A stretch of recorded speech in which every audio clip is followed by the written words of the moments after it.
Tonight, 2 dead in a horrific weekend on our roads. Local leaders share their wish list for the state budget. Repeat break-ins at a Whitcott business. And the award-winning artists putting Condamine on the map. This is 7 News with Brough and Joanne Desmond. Good evening. Thanks very much for joining us. Good evening. It's been a tragic weekend on our region's roads with 2 separate crashes near Toowoomba, leaving 2 families devastated. Police and emergency services are pleading with drivers to take as much care as possible, even if you've driven the same roads many times before. A pleasant Sunday drive turned deadly twice, just hours apart on the Darling Downs. Emergency crews were called to a remote dirt road in Silverley, north of Toowoomba, after a car rolled at 9:30 yesterday morning. Local farmers saw the crash and raised the alarm. Any day when there's a car crash, when somebody's life is taken, it is a sad day. A 72-year-old Gumbunji man died at the scene as crews searched paddocks to make sure no one else was flung out in the rollover. No matter what happens, no matter where you are driving, making sure you are driving to the conditions of the road and know how many times you drive on that road. Hours later, around 2 p.m, emergency crews were confronted with more tragedy. A small sedan collided with a cattle truck on the Warrego Highway near Oakey. The driver of the car, a 68-year-old Kingsthorpe woman, could not be saved. The truck has rolled and has collided with power lines. There's cattle on board as well, so it's quite a chaotic scene that will take a long time to manage. The truck driver escaped unharmed, but multiple cattle had to be put down due to their injuries. It's tragic for everyone involved, the family, the responders, all the witnesses, and we really try to do everything we can to avoid this, and we just want people to take as much care as they possibly can. Preliminary state government data shows there have already been 26 road fatalities so far this year in the Southern Police District, compared to 27 for the whole of last year. Josh van Staden, 7 News. A middle-aged man is recovering in hospital after crashing his motorbike near Crow's Nest yesterday. He was travelling on Pierces Creek Road around 12:30 p.m. when it's believed he veered off the road after a bend and crashed into a bush. Lifelight rescue crews airlifted him to the Princess Alexandra Hospital in a serious but stable condition. The Miles government will unveil its pre-election budget tomorrow night, promising the largest cost of living relief package in the country. Our local leaders hope the Downs will also see more cash for health and safety upgrades. There's plenty of sweeteners to entice voters for another term. 50-cent fares for public transport, 20% slashed from car regos, stamp duty exemptions and electricity credits.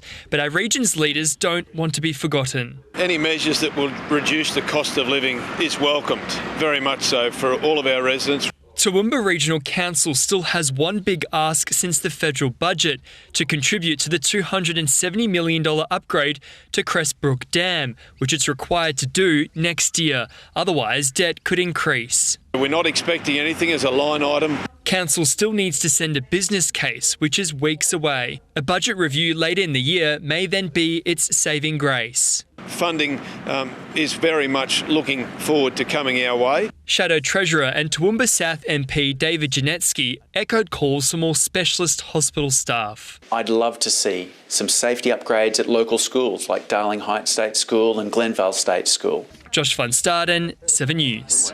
Police have released vision of 2 men they'd like to speak to in relation to multiple break-ins at a Whitcott business. The pair allegedly raided the business on Roaches Road around 2 a.m. on May 11 and stole copper and tools. They were captured on CCTV on May 17, allegedly stealing more copper and tools, leaving it through a hole in the fence surrounding the property. One of the men has a tattoo on his right calf, the other has tattoos on both legs and his hand. Anyone with information should contact police. Coles is the first supermarket to introduce a limit on how many eggs you can buy as the nation grapples with a shortage.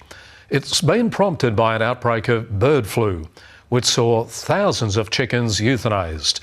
And there are concerns of a possible price hike. Well, I'm afraid this is not a beat up. If eggs are a big part of your morning breakfast routine, you might want to think about purchasing some cereal. Coles has introduced a purchase limit on eggs in most of its stores, putting notices on shelves to restrict customers from purchasing more than 2 cartons at a time. The move a result of a bird flu outbreak leading to mass chicken culls across at least 5 chicken farms in Victoria. Farmers labelling it the worst outbreak in 2 decades, with around 600,000 birds being destroyed. The cull is affecting the supply of around 450,000 eggs a day, and there are fears it could be months, even years, before farmers will be able to rebuild. It's stressful for all farmers. It's a very big percentage, and a lot of pressure we put on the other farms to meet that demand. This is a larger one than what we've ever had. Woolworths is yet to impose a limit on egg purchases, while poultry giant Ingham's Chicken has alerted supermarkets it will be stepping up biosecurity measures. Customers across the country are now being urged to resist stockpiling. Take only what you need as the industry works to manage the undersupply. University researchers are hoping to prevent collisions with wildlife by using high-tech collars tracking the movement of kangaroos. The study is also trying to learn more about why the mammals hop and how they can help humans to conserve energy. Around 10 million animals are killed in crashes on Australian roads every year, most commonly kangaroos. But a new study by the University of the Sunshine Coast is hoping to reduce that road toll. Once we get a good idea of how these animals are moving and how their energy changes through the habitat, we can actually eventually make these speed energy landscape maps where we can be able to plot these animals and know where they are, what they're doing. High-tech collars have been used to track batongs, otherwise known as rat kangaroos. But sometimes they can prove to be unwilling subjects. So far, we have found that they're very hard to collar. The research will be expanded to different species of roos in an effort to figure out why they hop.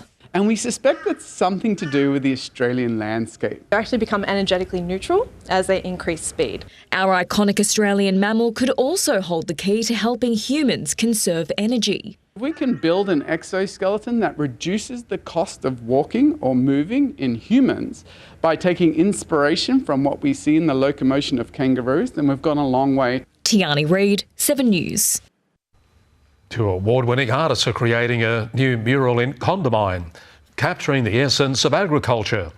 It'll be included on a national art trail to attract caravanners to the tiny town. Corrugated iron and frosty temperatures don't make for an easy paint job, but brothers Malcolm and Kerry Nicholson make it look easy. You can't follow the line, it'll shoot upwards as it gets into the valleys, and that's how he's got to manipulate it differently than on a flat surface. They anticipate it will take them 2 weeks to finish the mural. We miss out on, 2 or 3 hours every morning because the sun doesn't get here and there's a lot of condensation on the wall. It was paid for and commissioned by Condamine Seeds and Tyres as a gift to the community, and it's already starting to attract visitors. So having a look, guys, just to have a look at all the changes that have occurred since we were here this... The rural town of only 384 already sees plenty of caravans come through, but now it'll be featured on the Australian Silo Art Trail, attracting travellers from across the country. It gives people a reason to see what's in Condamine and to showcase the community. Malcolm and Kerry have won awards over their 40 years painting together, including the Mural Fest in 2023. Condamine isn't the first mural in the area. They painted the Moore trailers in Pittsworth. He's the lead artist, so however, I sort of do as I'm told. He comes up with ideas that I think, that's a good idea. We'll try that, and then I claim it as my idea. Olivia Babb, 7 News. You work well together. Good on you, boys. Looks fantastic. Well, ahead tonight, state recognition for Toowoomba's most generous person. And the 24-hour gym challenge to remember lives lost to melanoma.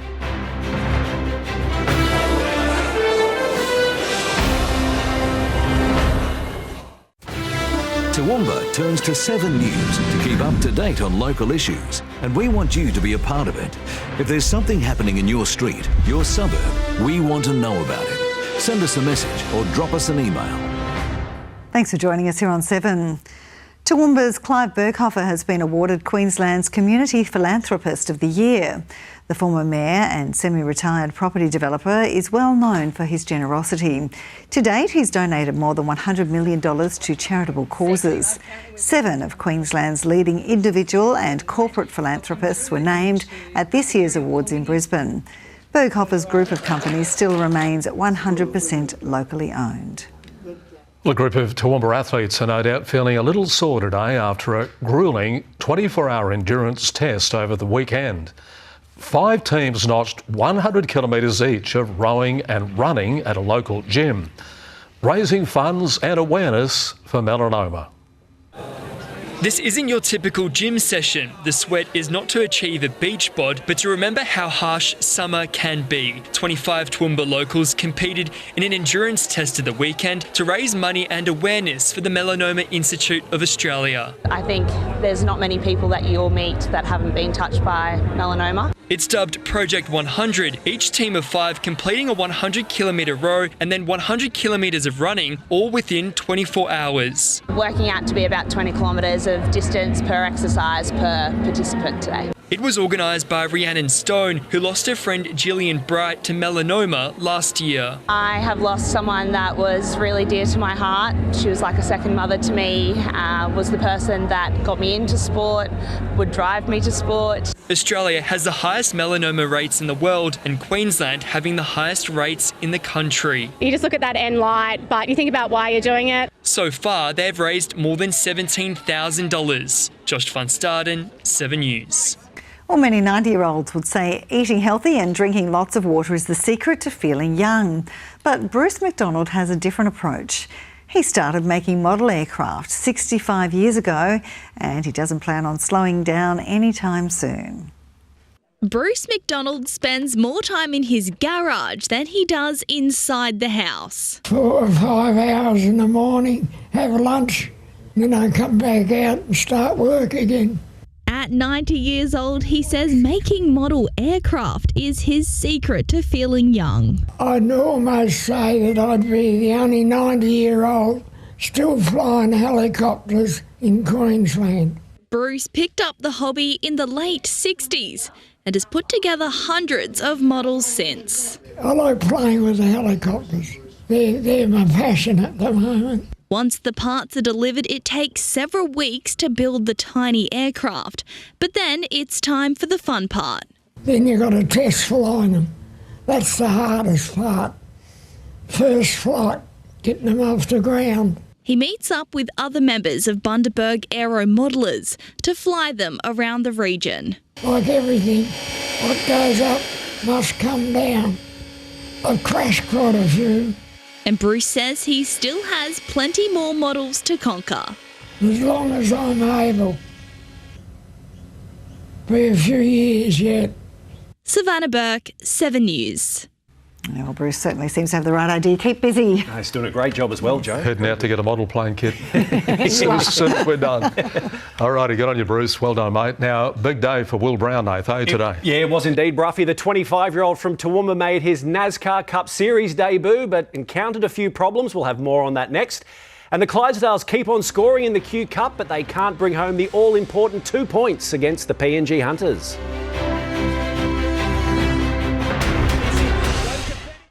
Stream 7 News anywhere, anytime, live and on demand on 7plus. And with 7news.com.au, you'll know the news now. And welcome back. Well, the Western Clydesdales keep on scoring plenty of points in the Q Cup, but it still wasn't enough to get the win over the PNG Hunters yesterday afternoon at Clive Berghofer Stadium. Post-game, coach Jason Alchin was left to lament a crucial 10-minute period where the team fell asleep. It didn't take long for the Hunters to zero in on their prey. Clint Lama crossing just 3 minutes in. The Clydesdales hit back through Caden Boozy, and then a Corey Fenning try saw them take a 10-6 lead. But Coach Alchin said they switched off after that. We should have just stayed in the grind and just kept doing what we normally do, but we actually went off a little bit and we went out on the second tackle there on the right-hand side, and then we gave a penalty away, and then we dropped the ball and then they scored. The Hunters then scored again off the kickoff and again 7 minutes later to take a 24-10 lead into the break. The Western men fought back though to trail by 6 with 20 minutes remaining. They gave it everything but couldn't break through PNG's stout defence, falling 28-22. A crucial win for the Hunters after losing 2 straight. I think they had about 6 or 7 minutes on their line and they had about 4 or 5 sets and, they defended very well. So, full credit to them and, well coached too. We had to scramble and work our hardest in the last 10 minutes to get the game over the line. But, win is a win and I'm just grateful to be back into the winning circle. Coach Alchin put the result down to a lack of focus. Probably about 10 or 12 minutes in the game we actually fell asleep and they scored a couple of tries on us and they actually hurt us. But that's our fault, that's our problem, and we got to fix that up, and we will. People know about our blokes. They'll turn up and have a go. They don't care who they're playing. They'll turn up and have a go, and they did today, and they will next week, and they will the week after. Jack Lewis, 7 News. Now, the Southwest Queensland Thunder have won their first match in 5 rounds after taking down Moreton City Excelsior in a high-scoring game on Saturday afternoon in soccer's Queensland Premier League. Goalkeeper Max Velicott was asked to stand up early, making a diving penalty save. The Thunder had a penalty of their own a few minutes later when the Southwest skipper was brought down in the box, and Riley Wilmot didn't mess around in converting. Luke Butel then scored a screamer in the second half before Ben Anderson wrapped up the 3-2 result that has the Thunder sitting 7th on the ladder. The boys now hit the road this weekend and take on the second-placed Eastern Suburbs. The NASCAR Cup debut for Toowoomba's Will Brown didn't quite go to plan in California today. Now, it started well for the 25-year-old. He finished 3rd in practice, but electrical issues caused troubles for the driver in qualifying and then the main race. Toowoomba's Will Brown hoped the electrical gremlins that haunted him in qualifying would be gone for this morning's race. And things started smoothly enough. I felt like I was picking people off each run, which was cool, and I think I got as high as 10th in that first stage, which was really cool. But then the trouble returned. Just kept cutting the whole car off, no power to the car, couldn't cycle it, couldn't get it back going. Whatever they did in that last stop to get it back going fixed it, but it was just too late. We're 5 laps down. There's no time for rest for Brown, who heads to Darwin this week as he attempts to hold on to his supercar's lead. 10 o'clock tonight on a flight back to Brisbane, straight off the flight in Tuesday morning in Brisbane to pre-brief for Darwin. I'll hopefully stay in a motel Tuesday night in Brisbane, get some sleep and head up to Darwin Wednesday. And Toowoomba's Will Power had a vital win in the IndyCar, taking him to the championship lead. Power ends a 2-year winless drought by winning here. Massively special.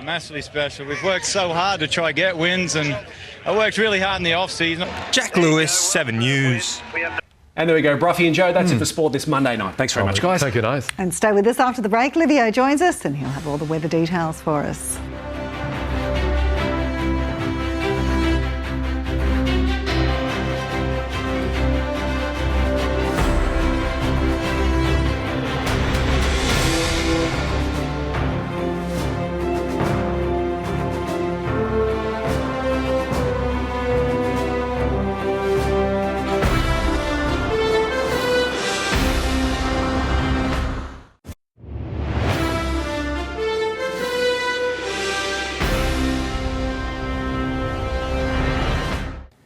Good evening, Livio, Regano with tonight's weather. This liberal serving of endless sunshine is a monumental shift away from the cloudy skies that pervaded through autumn. No rain expected for at least the next week.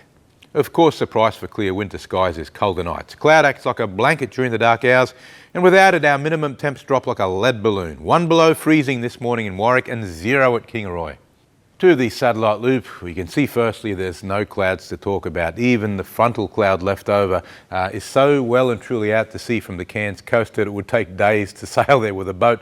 There's really nothing left to talk about. Even the upslope winds over the Western Downs have slackened off, so we're not getting that low cloud that we had anymore. Might see a little bit of fog though over coming days.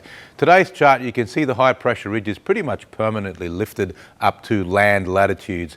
We've got a high now over northwest New South Wales, but over coming days there'll be a sequence of them moving west to east at roughly the same latitude, so it's always going to be an offshore breeze. Tomorrow's chart's much the same.